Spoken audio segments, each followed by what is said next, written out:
Welcome back, everybody, to Behind the Tool Belt, episode 276. I'm your host, Cobb-Backer, and thank you for joining us on this Wednesday edition.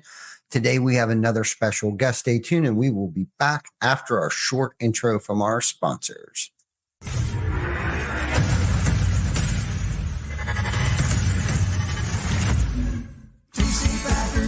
Cobb-Backer.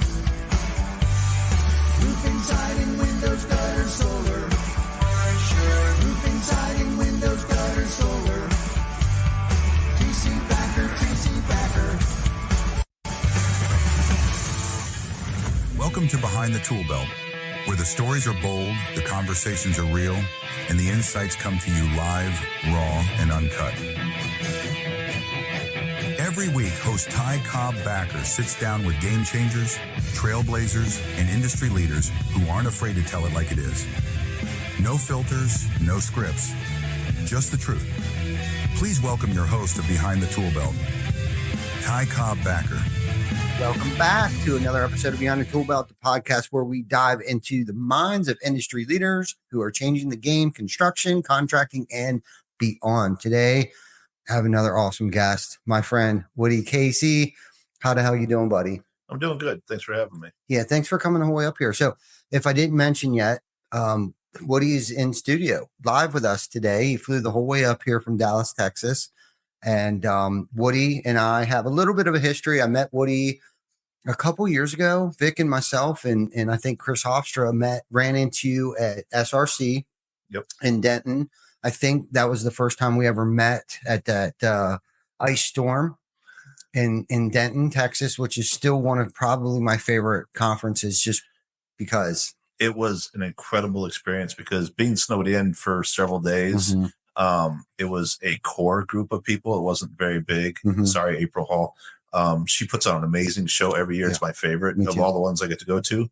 But attendance kind of fell off for her because of that snowstorm. But for those of us that were there, I got to know a lot of people very well in the 3-4 days that we were snowed in. So it was an amazing experience. I wouldn't recommend it for a conference, but having done it, I look back at that's some of the funnest experiences I've had as far as the conference goes, just being confined in a space with people and happen to get to know people because you're forced in. For an introvert, it's perfect for me to make me get out of my shell. So yeah, I can agree with that. Same. And most people wouldn't believe it, but I'm also an introverted.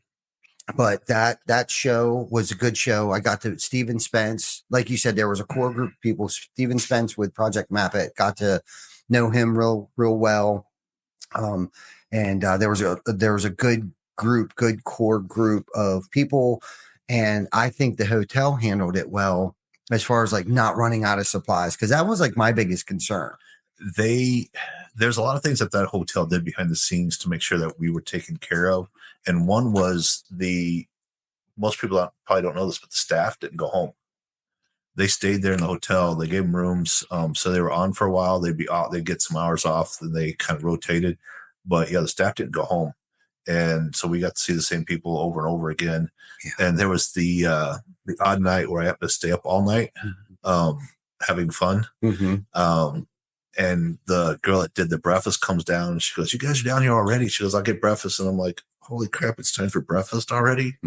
Yeah, it was a lot of fun. So yeah, that was an odd fluke for me to be able to stay up all night. Yeah, I normally don't do that. Yeah. So. No, we ended up staying up pretty late too. We actually we rented I think it was a Jeep Wagoneer, the new Jeep Wagoneer 4-wheel drive. We're from up north, so a little ice storm isn't going to affect us. So we went and found a Buc-ee's that was open. Never got to experience Buc-ee's before, and it was an experience that I will never forget.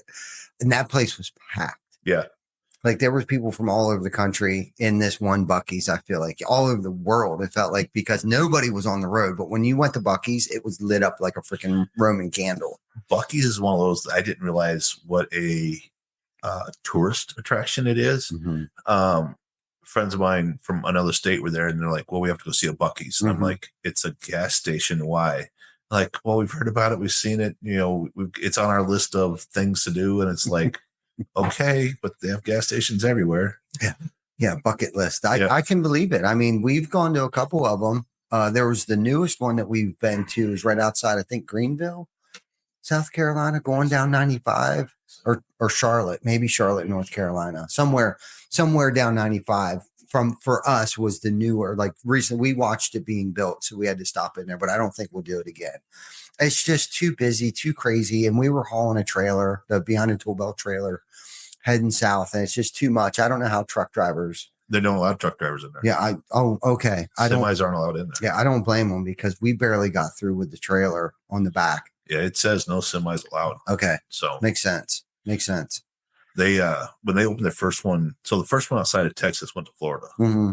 And that was, I mean, it made news, Bucky's expanding and all that. I bet. It's good on them. Mm-hmm. They've created a very definable niche, so to speak. Yep. And, they've branded some of their own stuff. Yeah. I was on a plane one time. You talk about happenstance kind of meetings. I'm on a plane one time with the guy that supplies the soda.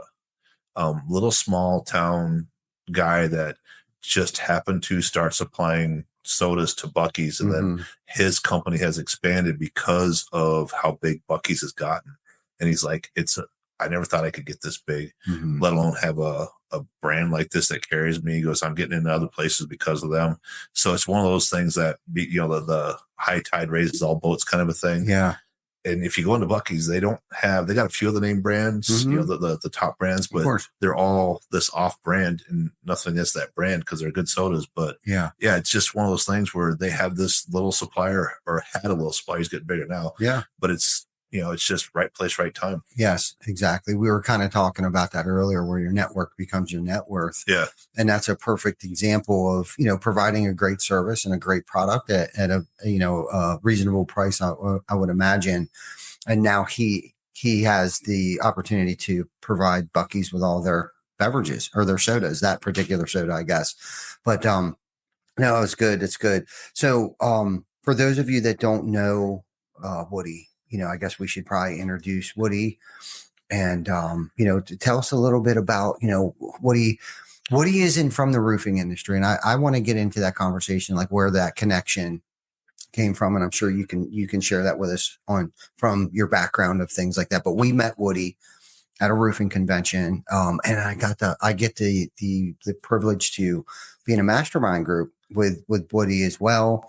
Vic got to share some time with him this past, what was it, January?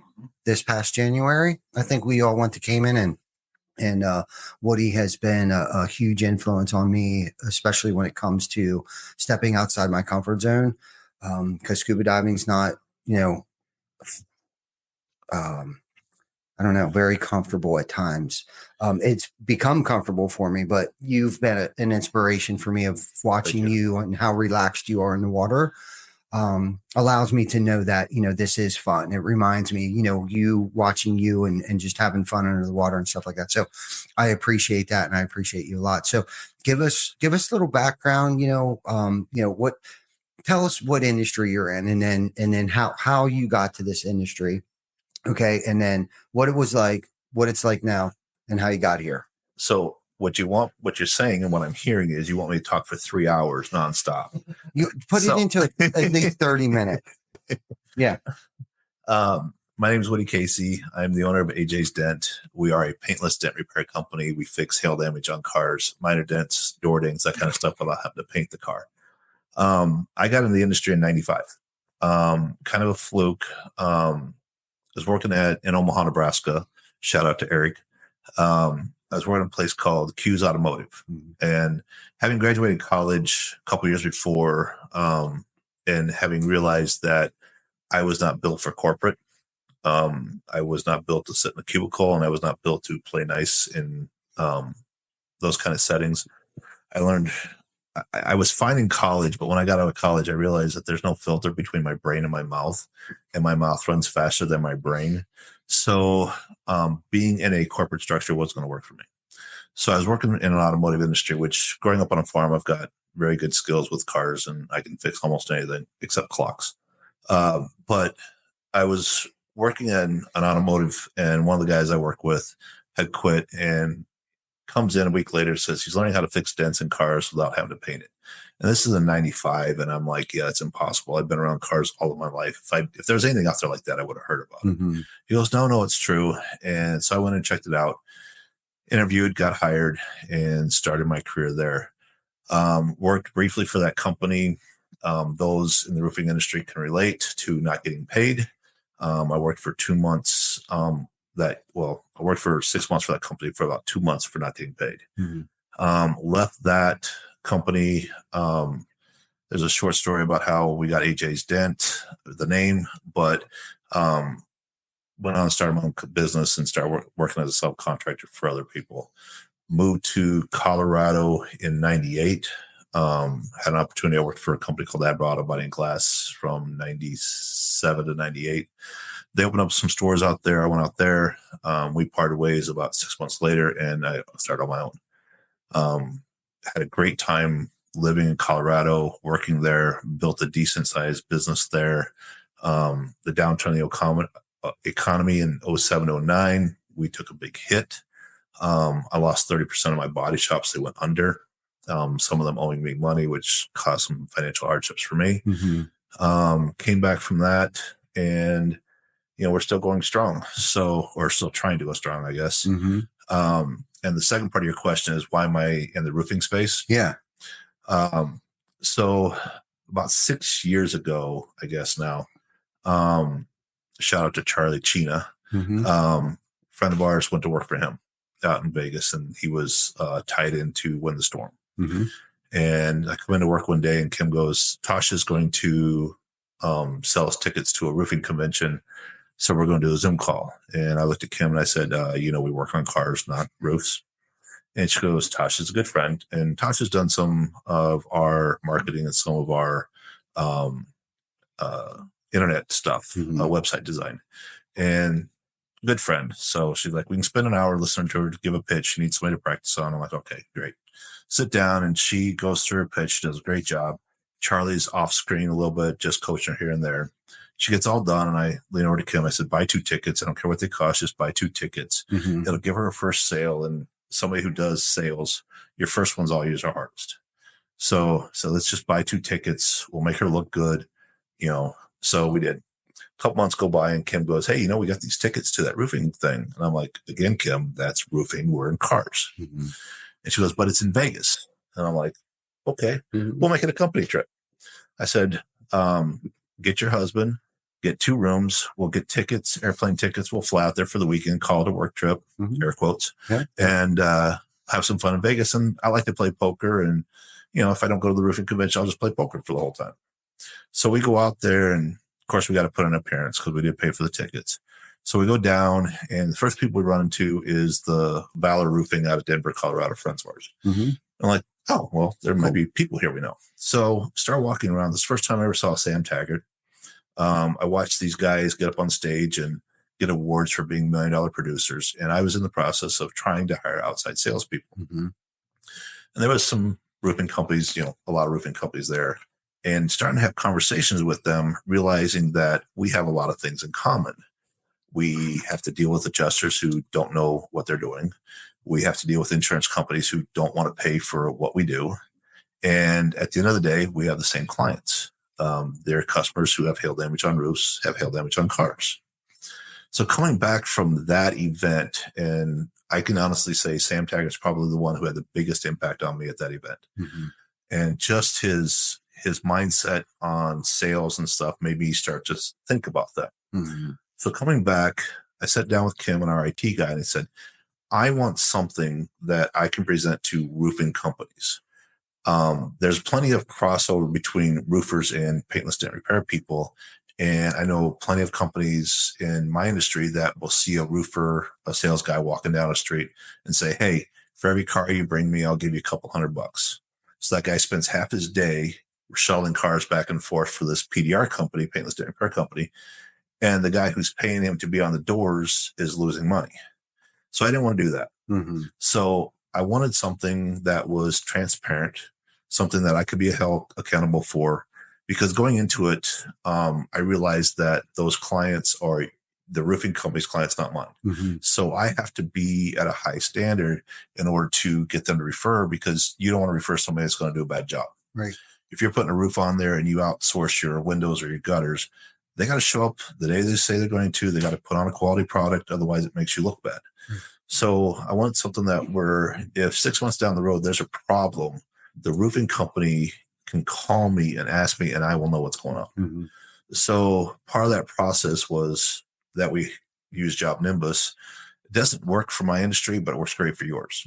So we started using that as our CRM so that we could track every interaction with every customer. So you can call us 6 months from now and ask us what happened.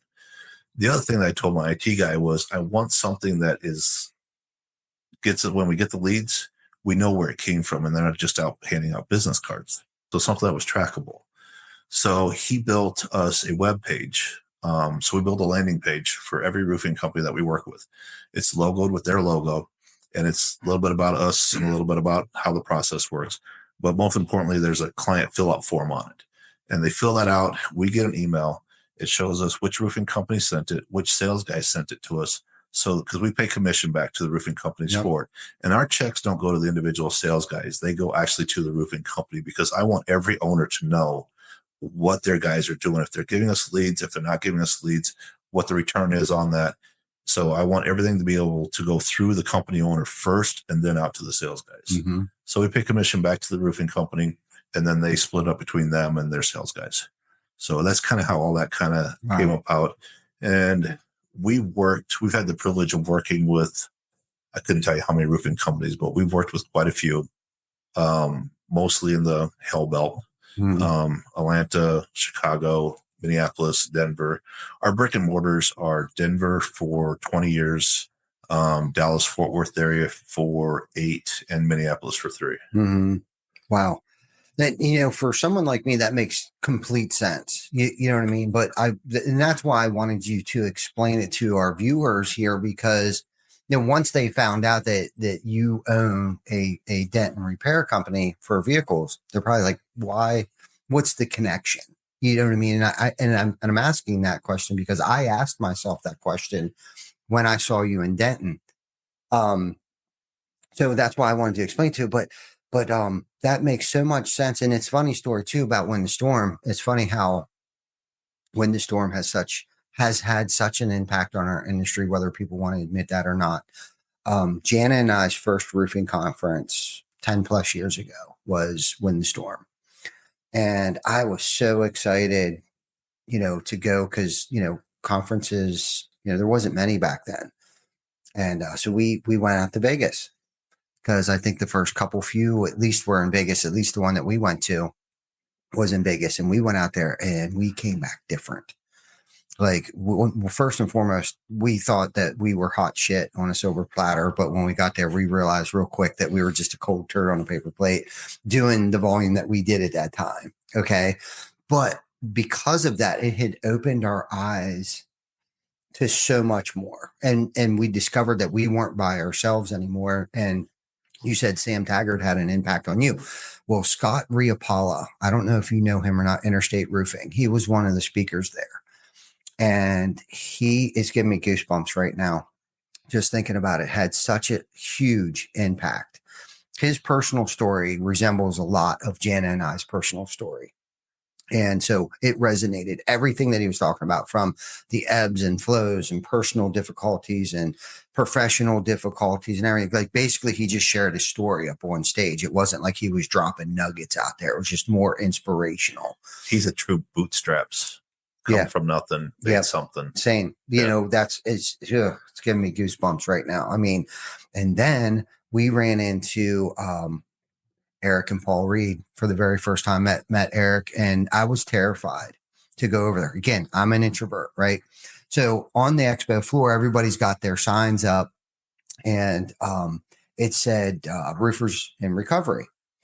So that could mean one of two things. That could be, recovery. There's a lot of insurance adjusters and claims and just it's an insurance storm restoration recovery, conference that we're at. But we were kind of like, what is that? So Jana, being the little social butterfly that she is, she walks over to their booth, and basically their booth is like 3 couches and a coffee table with just some dudes sitting around cutting it up. And Jana was like, "Hey, what is this about?" And of course, we learned what it was.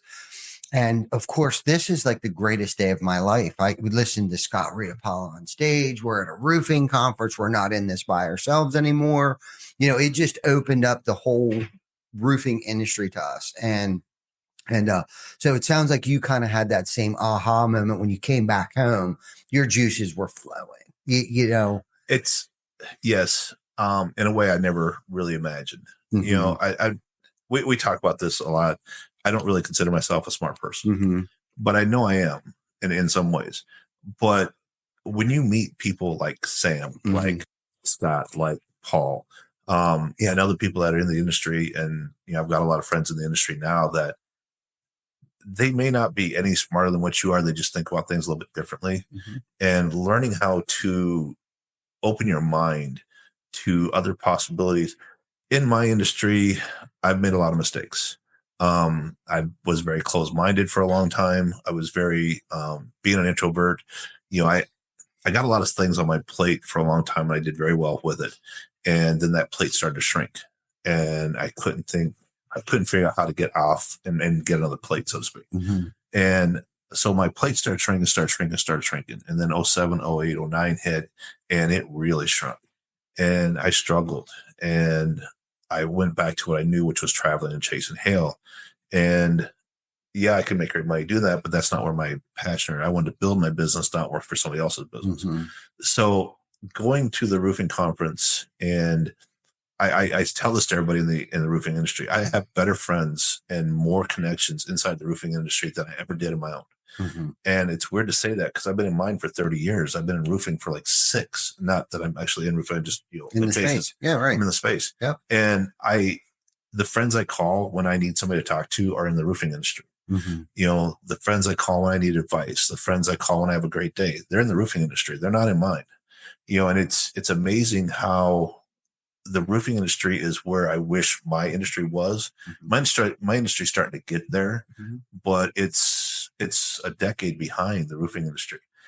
We're still in my industry. There's still a lot of cutthroats out there, a lot of shady characters, a lot of guys who do business every year and then change their company name so they can hire new guys and screw more people over. And I know that's happening in the roofing industry, but you guys are rising above that a lot faster than we are. And I really love that about your industry, that you got guys who will put on mastermind groups with other roofing owners and be supportive, even if they're in the same market. It's amazing to watch that and that camaraderie and that kinship fellowship that's there. I absolutely, it's one of the things, like, I get goosebumps sitting here talking to you about this, because it means so much to me, because I've been able to do things in my life that I never thought I would. Some it's from the connections I've made in the roofing industry, and some it's just from the industry that I'm in, because it's like roofing, it's good money.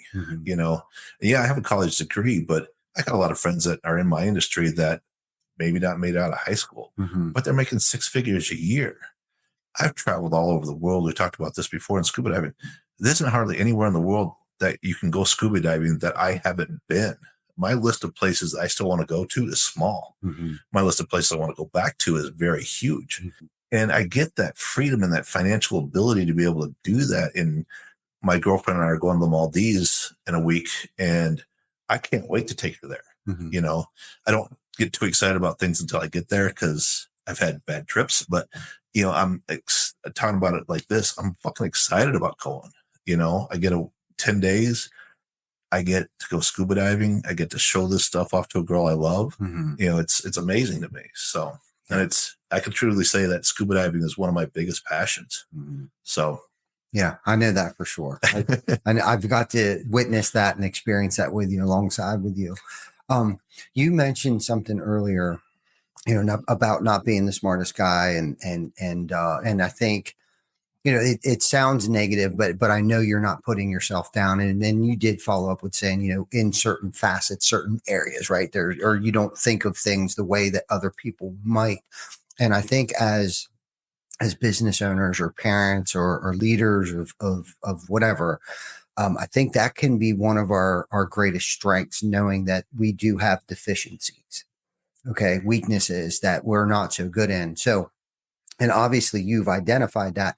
How long did it take you? And we talked about this earlier before offline here, but how long did it take you to be able to put the pride and the ego down? Like, when did you identify, like, look, I'm going to raise my hand. I'm waving the white flag here. I need to surround myself around smarter people. Like, what was there a moment? Was there a tragedy? Was there something in your career where you're kind of like, you know what? I need to open up and I need to start asking for help. So probably a little bit of it started. There's a couple of turning points in my life. One was realizing that family's not family. That family will take if you let them. And I thought that I could be the Superman and the hero for everybody, and it cost me a lot. So coming on the backside of that, I had to kind of change a little bit. But when I say I had to change, it probably took me 3 or 4 years. In our mastermind group, Eric's talking about trust. And for me, it's trust. I got to the point where I didn't trust anybody. And not to go too deep into this, but I told you I went to therapy a long time ago. And what my therapist told me is, when the people that teach you how to trust, meaning your parents, break your trust, it is hard to recover. And so there's a point in my life, and I can't pinpoint it specifically, but it's probably 8-9 years ago, where I kind of just threw my hands up and said, okay, God, if this is what this is the way you're going to treat me, I'm just going to just open up and let everything happen that can possibly happen to me. I'm tired of being closed off. I'm tired of living a negative life, so to speak. And I just said, you know what? I'm going to start trusting people until they prove I can't. And then I'm a pessimist. I tell people I'm a pessimist with an optimistic hope. And it's funny, and people are like, well, why are you a pessimist? Well, if you believe the worst, the only true things that surprise you is things that are better. So if you go through life as a pessimist, your emotions that come to you are happiness and joy because things are better than you expected them to be. Whereas if you're an optimist and things happen, then you're the opposite of that. You're sad because bad things happen. So if you expect the bad things and you plan for them, then everything that happens to you is easy. You know, the one of my favorite shows is Navy SEALs, and the only easy day was yesterday. So if you kind of look at life as, you wake up, you know it's going to be a battle, but you're prepared and you're going to get through it. And then tonight when you go to bed, you can reflect on it and see how well you did. So back to that trust thing. So I started opening up. I have a Kim that works for me. She's my operations manager. She has stuck with me through thick and thin. She's been with me now, I think 14 years, 15 years, something like that. She's seen the good in me. She's seen the bad in me, and she's still there. Her family's my family. So Kim has, I should say this on the air, Kim has access to everything I own. If she really wanted to screw me over, she could. She's probably the one person in my life that she has my personal bank accounts. She has all my information. She has every password I have, because she's the person who runs most of my business life and my finances. I have to trust her to do that. And I do. She's been a wonderful person in my life. She's happily married, so not to me. But yeah, it's trusting her was probably one of the ways that got me to start trusting others. And I look at people who are surrounded by a lot of great friends, and I tell people I don't have a lot of great friends. I have a few friends that I greatly admire and appreciate.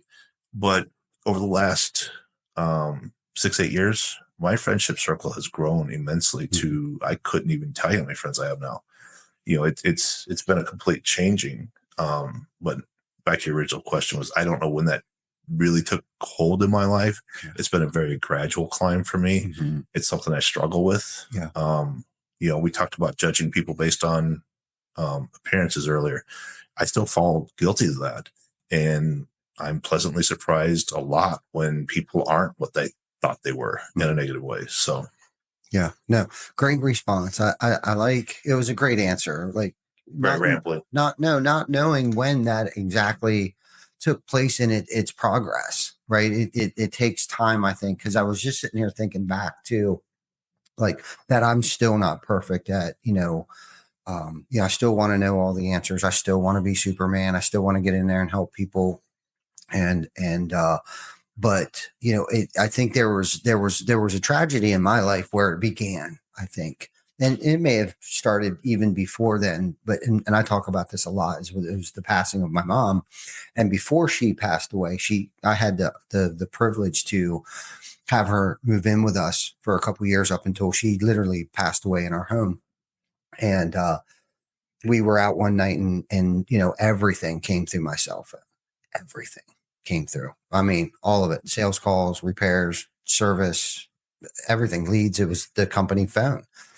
And I always answered it, but I was really burning both candles at the end here. I was, not that I was taking care of my mom. My significant other, Jana, has, God bless her too, took care of my mom full time, basically. And at that point in time, she had worked at Cobb-Backer Construction. My son busted out 2 kids back to back. We got 2 beautiful grandchildren. So at that time, it was kind of like a decision we had to make. Jana, who I had lost, who was my ride or die co-pilot and drove me because I had lost my license for a long, long, long, long time. I think almost 15 years total. And so Jana drove me to the appointments, sales calls. I mean, all of it, measurements, meetings, all kinds of stuff. But anyhow, we decided for her to be a stay-at-home grandmom and take care of my mom at the same time, which was beautiful for both my mom, her, and the grandchildren, Joel and Quinn. And so I had lost, my voice of reasoning. Not that I couldn't talk to Jana, but she wasn't with me every day. But anyhow, we went out to dinner one night. And my mom said 2 things to me that were very profound. And we've heard these a lot, but I heard it. First thing she said to me is that life is too short. No shit. Right. Looking at a woman who's battling her second bout with cancer. And she said, you need help, was the second thing she said to me. And boy, she had no idea how true that was, psychologically, physically, mentally, emotionally at that point in time, because the phone rang. The phone rang and I actually red buttoned it for the first time because that's how I fed my family. That's how I was able to have my mom move in with us and take care of her. And not that my mom, they own a bar and a restaurant. My dad's still with us, thank goodness. And, so they own a bar and a restaurant. And I grew up in the hospitality industry. And, but I heard what she said. And I think that's when, for me, my guard, I have trust issues. I always will. I work on it on a day-to-day basis. And I really feel like a lot of it comes from not just pride, and ego but it's fear of trusting people and I think a lot of it had to do with my old misbehaviors. Do you know what I mean? It's almost like if your significant other is accusing you of, cheating on them all the time, chances are they're probably cheating on you because they have a guilty conscience. And I think for me, growing up in my profession here, because I've literally used to be the youngest, but now I'm one of the oldest people here at Cobb-Backer today, the top 5, I would say, of the old heads. I'm an old head today, right? I guess if 50-ish is considered an old head, but anyhow, I feel like, so I went and I tried to find some help and we had a great team, but I didn't run it that way. Like I didn't empower people. Like they kind of waited outside my door and waited for me to give them direction, opposed to empowering them to make decisions on their own, kind of thing. And the culture was good. It's a good way to run things if you want to stay relatively small. But I knew that there was so much more. And I felt like I had a lot of time to make up because I had pissed away most of my childhood and my teens and early 20s and just pissed away and just felt like, finally I got my shit together and I got to make up for lost time. So like I'm running, put my head down, running. And then when she passed, like how I grieved with it was I went to work. and I worked hard and I still really haven't even looked up the enjoy it yet, I think. But anyhow, I knew that I wasn't the smartest. Okay. I knew I wasn't the smartest person in the room, and I heard it. I read it. I'd listened to it someplace where it's like, I needed to surround myself around smarter people than me in certain aspects of my professional life. And so I had to find these people that I trusted, maybe not with my personal bank account and things like that kind of trust.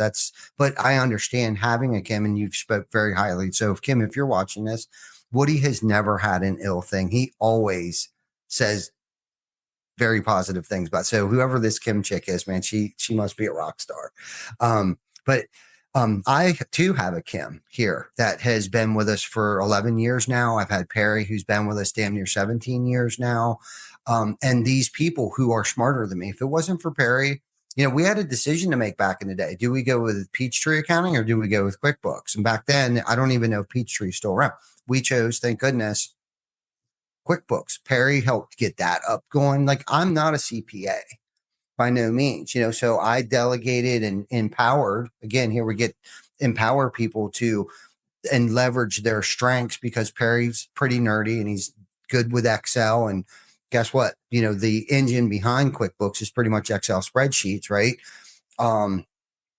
Kim came in, she's good with numbers and very organized. And that way gave Jana some time to kind of back away from the business a little bit. And then like Chris Baker, we got Glenn, like all of these really smart people that are making decisions, right, on a day-to-day basis. And they're probably having a meeting upstairs right now that I don't even know what the fuck they're discussing. Right. But if we want to be and want to have impact and want to empower people and create change in people's lives, we have to let go. And I think if you can really have that mindset of, getting the ego, getting the pride, getting the fear, removing fear. And again, I'm not saying that it doesn't creep in every now and then. And I don't wonder, what the hell are they talking about? Are they talking about me? Are they talking about how shitty of a leader I might be? And that's crazy talk. Do you know what I mean? But I do feed myself shit sometimes, and I know that I'm the only one that can really blow this thing up, meaning in a bad way. If I stormed out, if I'm having a bad day and I take it out on them or and rip away that responsibility that I gave them. And I think by me removing that nobody can do it as quick and as fast and as hard and as long as I can, because I thought that I held on to everything for so long, too long, and thought nobody could do it any better. This is what's crazy is I think everybody in this building has done everything that I've ever done way better than I could do it then and definitely now. For me, it was control. I'm a control freak. Mm-hmm. I want to know everything. Like you said, I know everything, Mm-hmm. and I want to be involved in everything. Mm-hmm. And one of those side effects of not trusting people is not sharing. Mm-hmm. Yeah. And I don't know if Kim knows I tell this story, but I owned a men's salon for almost a year. And Kim made a mistake one day. So I came in the next day and we were going to have a conversation about it. And I said, why did you make this decision? And she goes, because of this, this, and this. And I was like, well, what about this, this, and this? She goes, well, I didn't know that. And my problem is information. I was always taught information is power, and power is what you want. Mm-hmm. I realized that for me to be more successful and to be better, I have to freely give all the information I have. You may not agree with it and you may not understand it or whatever, but it's my job. And I tell people and this all the time that I'm going to overshare. I talk too much. I know that. Mm-hmm. And I'm going to tell you too many things about myself, about my personal life, about all the bad things about me. But I always figure that the more information people have, the better decisions they can make. Mm-hmm. And that was kind of a turning point for me and Kim and our relationship, was the realization that if I'm going to let her have the power to make the decisions, mm-hmm. I also have to give her all the information I have. Mm-hmm. And I tell people this all the time. If I die tomorrow, the company's not going to suffer. But if Kim dies or quits, mm-hmm. I'm screwed. Mm-hmm. Because she does so many of our relationship is very symbiotic. There are a lot of things that I'm really good at, and there are a lot of things that she is really good at. And the thing is they're not the same. There's overlap, but there's not that much overlap. Yeah. People in my life, girlfriend, get upset because I don't know what day of the week it is. I don't know what's on my calendar. I don't know what's my schedule like, because Kim does. And if I want to do something, Kim has to put on my schedule so that I know that it's coming up. I can lose months because I got my head down and I'm working and I don't know what. Someone say, hey, this trip's coming up in January. Yeah, we got months. Dude, it's December. Okay, that means I got to start figuring that out. So I don't think of a calendar in linear. It's kind of abstract for me. So you can tell me something's coming up in October and I'm like, okay, and I'll forget about it. I don't think that it's 5 months away or 6 months away or whatever. It's abstract. It's out there somewhere. So the other thing that Kim has helped me do is get the rubbish out of my brain. I'll come in, and we don't do it now as much as I used to, but we have what we call data dump days, where I'll come in and I'll have 15 different things rolling around my head, and I can't think straight because they're cluttering up my mind. And so I'll tell Kim, and she'll write them all down, and then we'll go through and cross out the ones that are bad ideas, and we'll look at other things about, hey, let's find somebody that can do this for us or do that, or this is something we're going to work on. And unfortunately for Kim, a lot of that falls on her shoulders to get that stuff done, because I think of these things and then I need to implement them, but I have no idea how to implement them.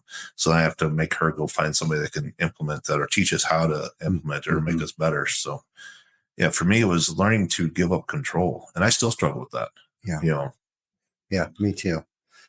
And I think transparency, you touched on transparency there. It's like the more information that we divulge, the better off we are, because the more that we hold on to and the less that they know, they can't perform at the level that we're expecting them to perform at, and less mistakes are made. Right.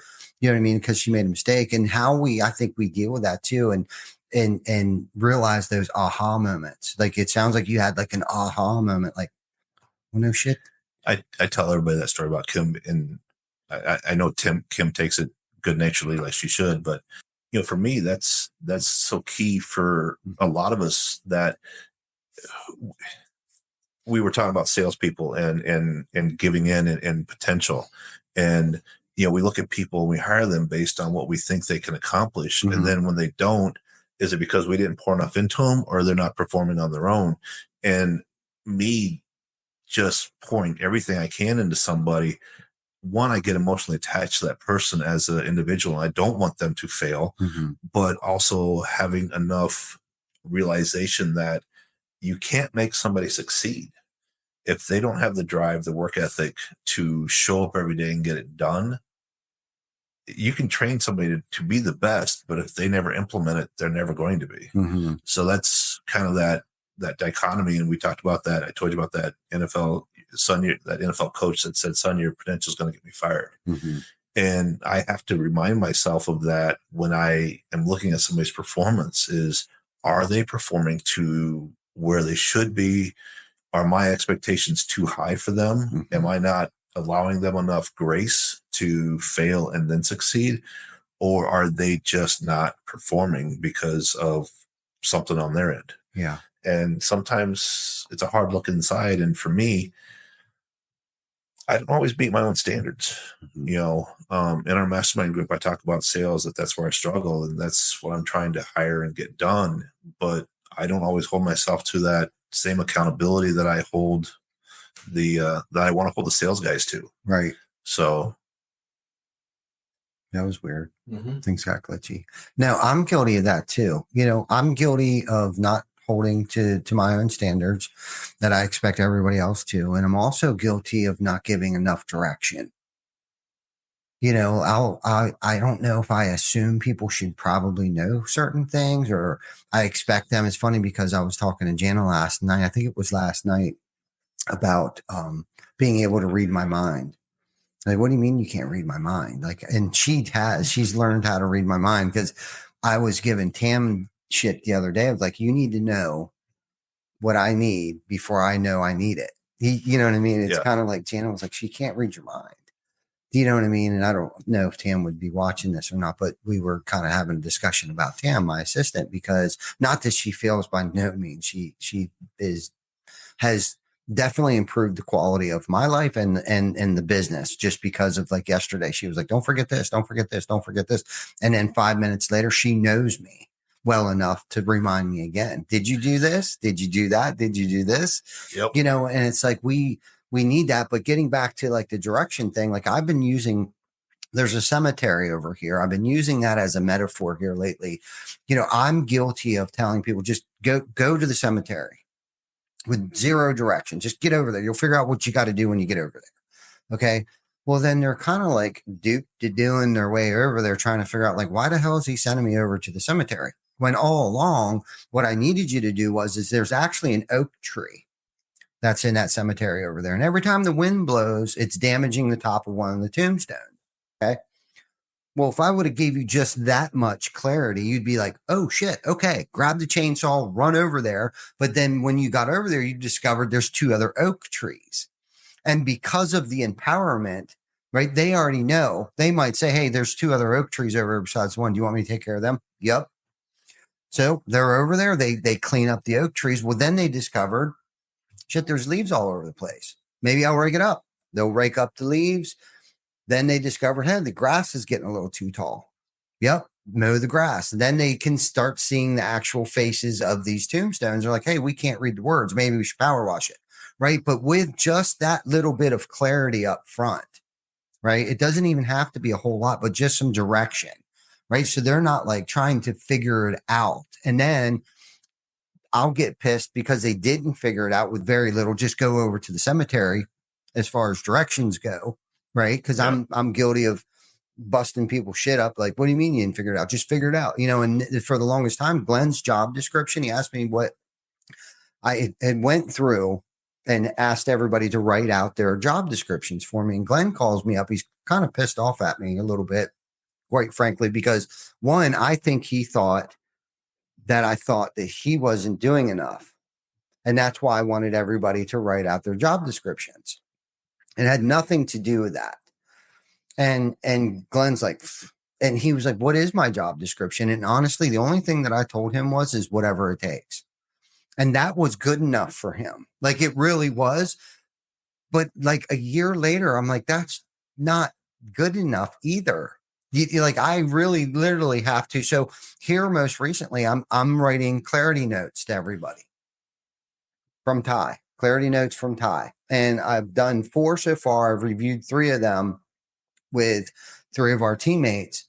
And after the conversations, because we're implementing some new things and some changes are coming and stuff like that. And it pertains to people's jobs and their descriptions changing a little bit. So, and I've discovered, and I've known this a long time about myself, you know, because I'm a visionary like you. I'm not the integrator. Like, I don't know how to do this shit, but we're going to do it. Right. I'll have these great, grandiose freaking ideas. I don't know how to F we're going to do it, but guess what? We're going to find someone, or you're going to figure it out how to do this. And I know that about myself. So anyhow, giving more direction and being more clear, I think, is something I've recently have really trying to hone in that skill, because fortunately it is a skill and it's something that I can work on and I can get better at. And that's only because if I'm not clear on the vision, how am I supposed to expect our teammates to be clear on what they're supposed to be doing every day and the importance of what it is that they're doing and how it affects everything else? Clarity is, you sparked something in me just with that. You know, I'm trying to hire salespeople. Mm-hmm.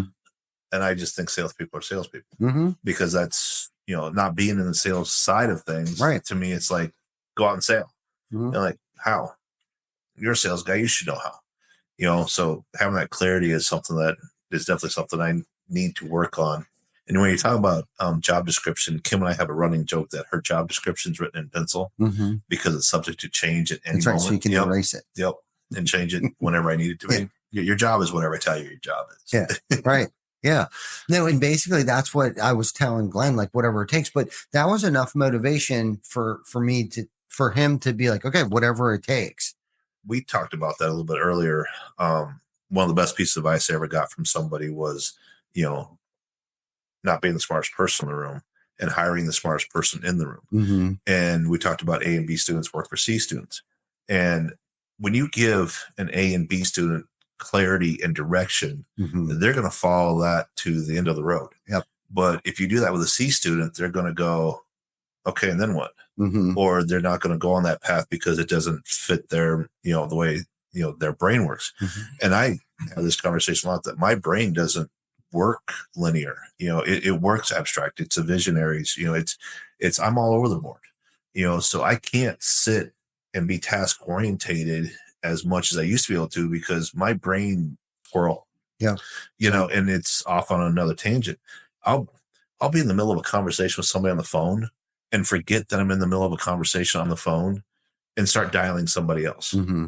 And I've done that. And it's like, crap, I forgot, sorry, because they hear me, what are you doing? I'm like, oh, fuck, I was calling somebody else. It's like, crap, so I've done that. And I, the thing is, I can say I've done it more than once, Yeah. So it's, my brain just doesn't always work the way other people's do. And it took me a long time to realize that it was okay to do that. Yeah. And to be that way. Mm-hmm. That's probably when you're talking about, coming into your own and figuring out your own path. That for me, one of the biggest realizations and I saw, and I told a friend of mine this a long time ago that they asked what I was thinking. And I said, you really want to know what I'm thinking? Or, like, yeah. I'm like, okay, imagine a merry-go-round with 12 horses on it. You got the lights, you got the music, you got the disco ball in the middle. It's flashing lights. It's loud. Each horse in that merry-go-round is a completely different topic. And I'm thinking about 4 at any one time. Mm-hmm. And if you imagine 4 of them being lit up and then one's going to start to dim and 2 more. So I'll be thinking about 5 and then that's going to drop down to 3 and then I'll be back to 4.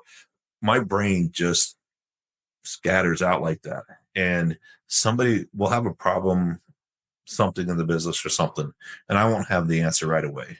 And I will kind of ignore it. And all of a sudden in the back of my brain comes this flashing beacon of, oh, here's how it's solved. Mm-hmm. Here's how you fix it. Here's your operation. Here's the plan, the procedure, whatever. And it just shows up in my brain. But if I sit there and concentrate on it and try and fix it, I can't get the answer.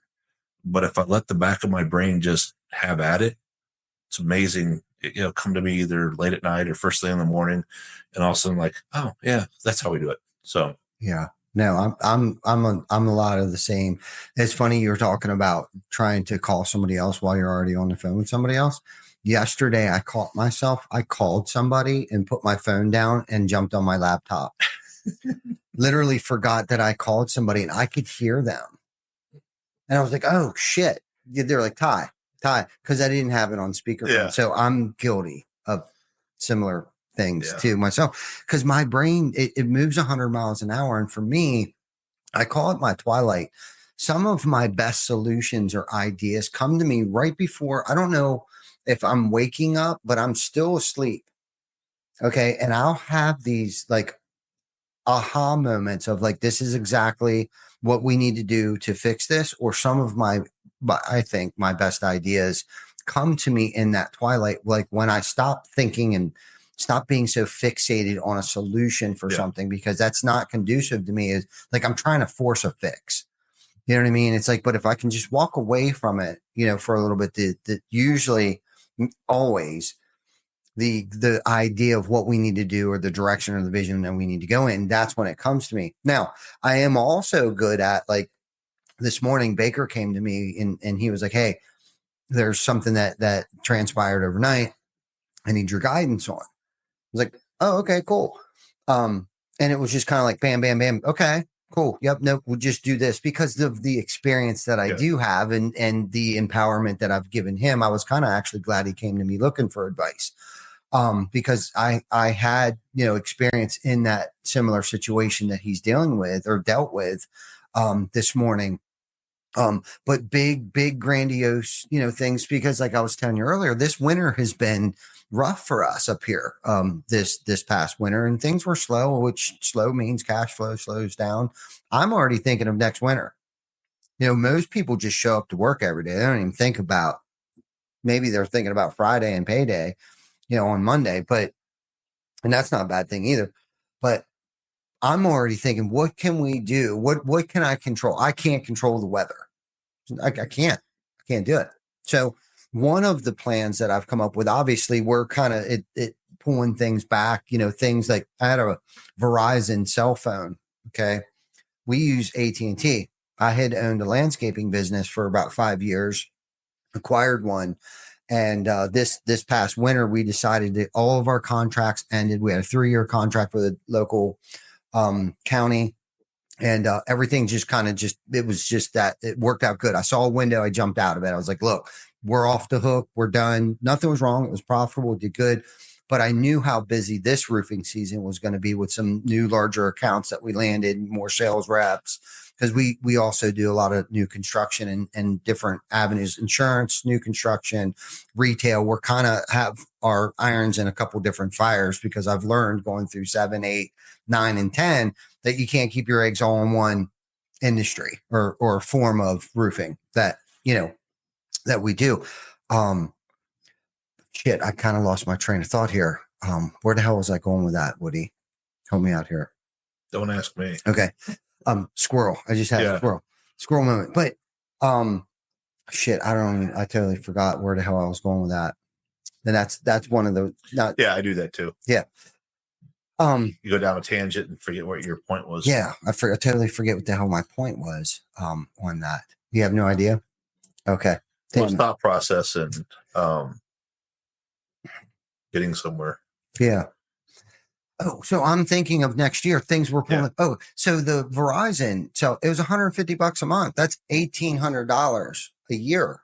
Do you know what I mean? So it's like, it's given me time to kind of go back through and dissect things, because there's no sense in spending $1,800 a year on a Verizon bill that Horizon no longer exists, and everybody knows it was TC Backer anyhow. So if there is something that they want to call us for, they'll just call the number here, because we rebranded everything.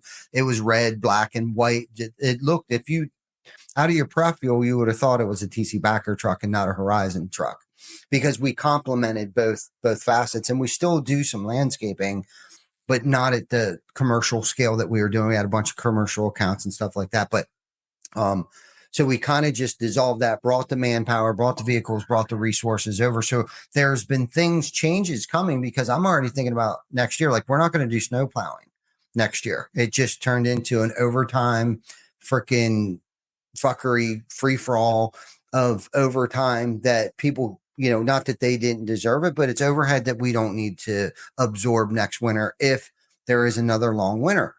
Right, between equipment breaking down, the financial burden that creates, and then the trucks down, and we're not getting out to these parking lots fast. It's just this whole thing. It was like, you know what? We don't need any of that stress. So through why this was happening to me, right? Because I wanted to look at it like, why is this happening for us right now?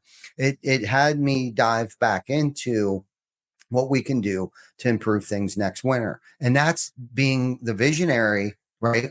I might not be able to do all of these things right myself, but because of the team that we've created here, it's kind of like, all right, we need to make sure we cut back on overtime next winter. We need to dissolve Horizon. We need to get rid of the Verizon bill, along with all kinds of other things. Could I sit around and make all these phone calls all day long and delete this and subtract that? And yeah, of course, but because I've learned to trust my team, I guess circling back to the whole trust thing, I don't think this is where I was going with this, but at least we're not just oddly staring at each other right now without saying anything. But to circle back on our conversation of empowering other people and trusting other people, thank goodness I've been able to trust people enough to handle things that need to be done within the business, even when my back is turned. And it goes back to surrounding yourself with people. My favorite thing is just surrounding yourself with smarter people, and part of that, and to go back to a little bit what we said at the beginning was, being the dumbest guy in the room. I don't say that from a self-deprecating or self-grandiosing kind of a thing. To truly learn to be humble around people, and we talked about this a little bit earlier, about being in a room full of people you respect and being vulnerable inside that room. To me, it's created avenues and it's created friendships I never thought I could have. because I don't come in there with my chest out and a big head on my shoulders. Trust me, I've got an ego. I've got pride, and I still have that. You asked that earlier. When could I set the pride aside? 20 minutes ago, or 20 minutes from now. I'm very prideful, you look at where I came from and the amount of traveling I've done and the things I've got to do all over the world and see. I'm very prideful in my stuff, but every once in a while when I get a little bit too big of a head on my shoulder, the man upstairs kicks me in the nuts and says, pay attention. Yeah. This isn't about you. There's something else. And you talk about, why is this happening for me? I love that mantra because I just had this conversation with a friend of mine a couple of weeks ago. He's going through some issues, and it's like, remember, you're going through trials and tribulations right now for a reason. It's either prepare you for something that's coming, which is probably the truth, but you don't know what's coming up. And it could be a couple years ago, a friend of mine's, her dad died, and they were very, very close, and she was upset, and we were having a conversation about it. And she's like, I can't understand why God would take such a wonderful human being, my father, this, that. And I said, you have no idea. I said, there may be a time when you're standing at the airport and you're in line with somebody who just lost their father, and you can offer words of comfort and words of wisdom to them. And it may be only a 5-minute conversation, but that conversation can mean the world to that person. And without you having gone through what you went through, you wouldn't have been able to help that person in that moment. So, yeah, our lives get hard. Our lives get tough. And there are things that I've gone through that I'm like, why? Why do I have to go through this? Why is this happening to me? We talked about my 2023 year, which was a crap year of a year for me.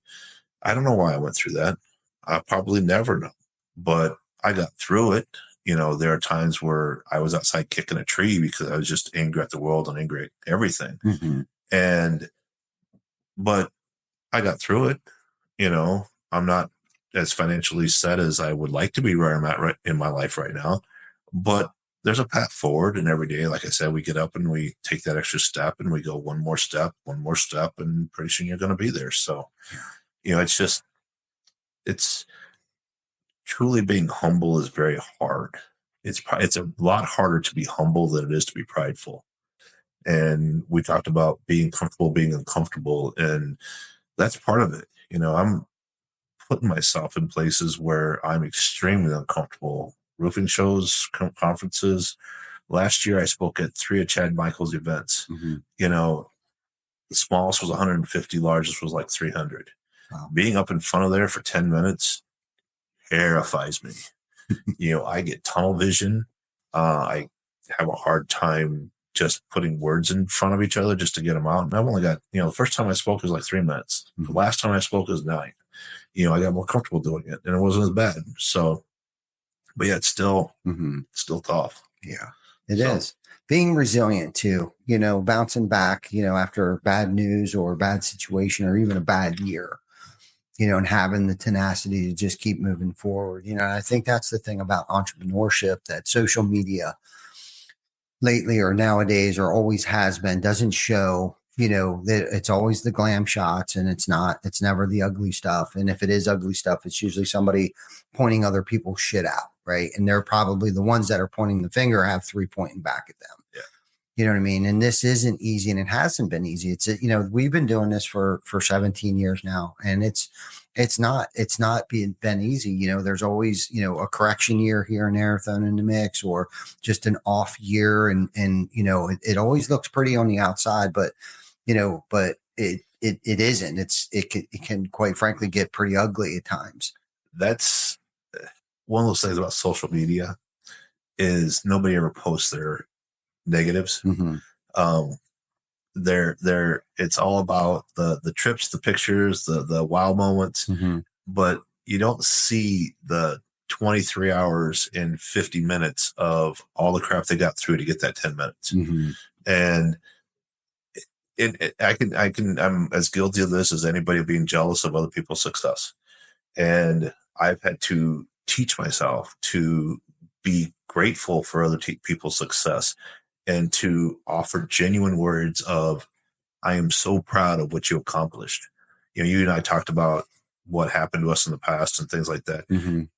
Where you're at today isn't anywhere near where you used to be. Mm-hmm. Congratulations. You know, being able to say that and genuinely mean that, sometimes it's a struggle for me, because you look at people who you don't think work as hard as you do or put in the effort you did, and they were blessed with a storm at the right time, or they hired the right person to create their sales team that made them millions of dollars. And you're like, I don't know where you're struggling trying to figure that out. Why are they winning and I'm losing? Yeah. They're just winning differently. You're still winning. If you wake up every day and you go to work and you're trying, you're still winning. Mm-hmm. And congratulations for that. You know, but sometimes it's a struggle, and that's pride saying, why is it them and not me? You know, so having kind of trying hard to put my pride and my jealousy aside, which I struggle with, to be able to be happy for other people's accomplishments. To me, that's one of the biggest things that probably turned the corner in my life, was that attitude of gratitude, that you learn that, dude, just because somebody else is successful doesn't mean you can't be. Yeah. You know, it's not like there's limited amount of success out there, you know, and everybody's success is different. You know, you look at, I'll use my mom's generation for an example. Their greatest success was raising a family. Mm-hmm. You know, they didn't care about jobs outside of the home for the most part. But nowadays, that level, they don't look on them the same way. But you raise kids and put them out in the world and they're doing fine and successful, Mm-hmm. that's success. Yeah. You know, that's just a different level of success. You can see guys who have all the money in the world and a crappy home life. Mm-hmm. You know, their kids are worthless, and they may be successful in business, but they're not successful at home. So success is relative to how you define it. So yeah, however you want to grade that. Now, it's funny you brought that up, because yesterday I felt like I had a pretty successful day, and it wasn't financially, it wasn't, you know, monetarily, it wasn't even professionally. I felt like, you know, Jana had to go to the doctors and get some medical procedures done. And I was grateful that I was able to leave work and go and be there for that and take her and bring her home. And then later that day, my son called me, twisted his ankle, and he called me. Right. I picked him up. I was available. Right. And we were sitting in urgent care last night for a couple hours. And, you know, I wasn't like, gosh, dang kids, you know, I got better things to do. My mindset was, man, how grateful am I? I would rather not be anywhere else but right here with him right now. You know, and I felt like that, to me, in that moment, because I don't always have those moments, that attitude of gratitude of how successful that to me, I had a successful day. I was there for my family all day doing dad shit. You know what I mean? Yeah. And how grateful I was to be able to do it. I was also at work. I was in and out doing, you know, I didn't let anything over here fall to the wayside or anything like that. You know, but that's not what I meant by the successful part of it. The successful part of it is that I was there for the household. You know what I mean? Because Jana's usually the one holding the fort down. You know what I mean? She works her ass off now more than she probably did when she worked here at Cobb-Backer every single day, taking care of all of us knuckleheads on a day to day. And it wasn't even like, it's my turn. You know what I mean? To babysit, you know, I don't babysit my children. I'm a fucking father today. You know what I mean? And do dad shit. And that's how really, I look at work as success too, but not as important as I used to. Like my priorities are a little bit different today. And I think that just is maturing as an adult today a little bit, and not letting my ego and selfishness get in the way of like, man, I should be at work right now and you know, making money. And, you know, it's not, you can have all the money in the world and still be miserable as hell, you know, and I've been there, I've done that. And you know what? It comes and goes and ebbs and flows, man. And it's like I had to seek out happiness in other realms outside of money. When Junior, my son, was little, I did pretty well. Not great by anybody's standards, but I did well. And I didn't make six figures in a year. You know, my average years were 40 to 60, but I was a stay-at-home dad. Well, not stay-at-home, but, you know, I worked. But when you talk about success at that time in my life, my success was my son always made it to practice because I took it. Mm-hmm. You know, I never missed a game, you know, from the time he started soccer up until high school. You know, I went to every practice, every game. I think in all those years, I think I can count on one hand the number of practices I missed because I was out of town. Mm-hmm. But to me, that's my greatest achievement, was being able to do that for him. Mm-hmm. And for me, I mean, now that, you know, he's on his own and 32, and yes, I am that much older. But you know, that's one of those things I think about, are those days of watching him practice and watching him play and just being on the sidelines, you know, Mm-hmm. just enjoying the fact that I got to do that. You know, I'll take that to my grave. Mm-hmm. So no doubt, man. No doubt. No doubt. Well, we've been on here for an hour and 12 minutes, and it's getting to be close to 1:30 here, Woody. And I know you got to take off soon, but I do. Thank you for sharing your insight with our audience, man. Thanks for having me. Yeah, Hope it was entertaining for everybody. No, it was great. It was great. You did a great job. So thank you so much for coming on, and thank you everyone for joining us on this episode of Behind a Tool Belt. And if you found any value in today's episode, share it with someone in your crew, and make sure you subscribe for more interviews with leaders in our trade. So until next week, you guys take care of each other. And again, Woody, thank you for joining us. Thank you for having me. Yep. You guys have a great day.